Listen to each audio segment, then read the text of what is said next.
Amidst the concrete jungle, an oasis of locally grown vegetables. A public garden in Caracas where Venezuelans loyal to the government gather to learn how to grow their own food. Rosiris Suarez is hoping to replicate what she learns here in her struggling community. The price of the basic food items have risen out of control because of speculators and smugglers. So we've heeded the call of our president to grow to counteract the situation.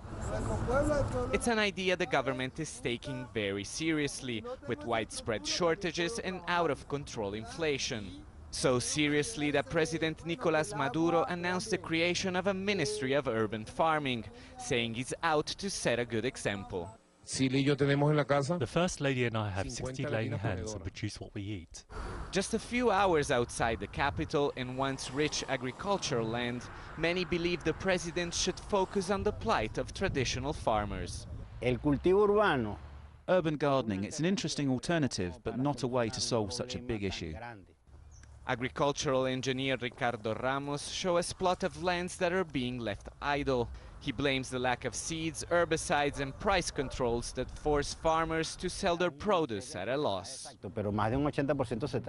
We import 80% of all food items, and the little we produce here is simply not enough to satisfy national demand. We used to be self-sufficient in some items like rice, but that's gone. Venezuela could grow most of its own foods thanks to large expansion of fertile land. But through the years, most of its agriculture has been abandoned, and other farms like this one have been expropriated by the government, and production has collapsed. Norbelis Romero joined a cooperative of farmers a decade ago on land in government hands. While production soared at the start, in time they've been left without resources. The little they grow now is usually stolen by hungry neighbors. There's nothing we can do to farm more. I'm not asking for me, but for all of us. We owe this to our President Chavez. What would he say if he'd see the level of abandonment? I think he'd die again.